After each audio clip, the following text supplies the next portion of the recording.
राज्य सामायिक प्रवेश परीक्षा कक्षातर्फे विविध व्यावसायिक अभ्यासक्रमाच्या परीक्षा घेतल्या जात असून काही अभ्यासक्रमाच्या परीक्षा घेऊन निकाल जाहीर केले जात आहेत। मात्र तंत्र शिक्षण संचालनालयाच्या अधिपत्याखाली येणाऱ्या विविध व्यावसायिक अभ्यासक्रमांच्या प्रवेशासाठी महत्त्वपूर्ण कागदपत्रे सादर करणे बंधनकारक आहे। त्यामुळे प्रवेश प्रक्रिया सुरू होण्यापूर्वी व्यावसायिक अभ्यासक्रमास प्रवेश घेऊ इच्छिणाऱ्या सर्व विद्यार्थ्यांनी आवश्यक कागदपत्रे काढून ठेवावीत अशा स्पष्ट सूचना राज्याचे तंत्रशिक्षण संचालक विनोद मोहितकर यांनी दिल्या आहेत। तसेच बनावट प्रमाणपत्र सादर करणाऱ्या विद्यार्थ्यांचा प्रवेश रद्द करून त्यांच्या विरोधात फौजदारी गुन्हे दाखल करण्याचा इशाराही देण्यात आला आहे।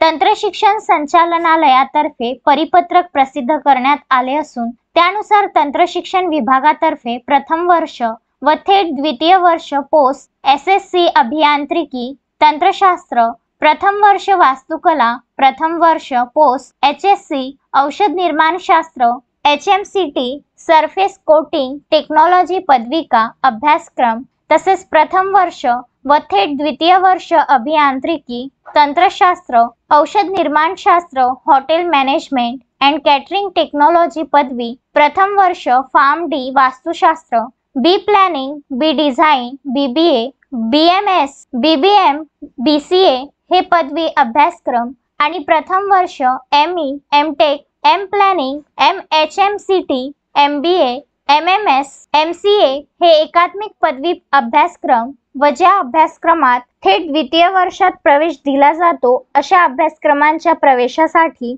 खालील कागदपत्र आवश्यक आहे। ज्या आवश्यक कागदपत्रांमध्ये सक्षम प्राधिकाऱ्यांनी शैक्षणिक वर्ष 2024 ते 2025 साठी प्राधिकृत केलेले जात जमात प्रमाणपत्र, जात जमात वैधता प्रमाणपत्र, नॉन क्रिमिलेअर प्रमाणपत्र, राष्ट्रीयत्व प्रमाणपत्र, अधिवास प्रमाणपत्र, उत्पन्नाचे प्रमाणपत्र, आर्थिकदृष्ट्या दुर्बल घटक प्रवर्ग प्रमाणपत्र, दिव्यांगाबाबतचे प्रमाणपत्र, आधार क्रमांक, नोकरदारांसाठी अनुभव प्रमाणपत्र आणि ना हरकत प्रमाणपत्र अशा कागदपत्रांचा समावेश आहे।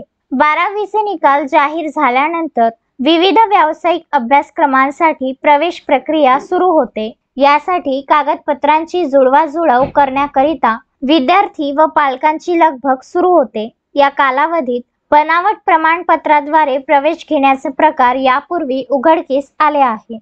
Vidarbha news bureau, Amravati.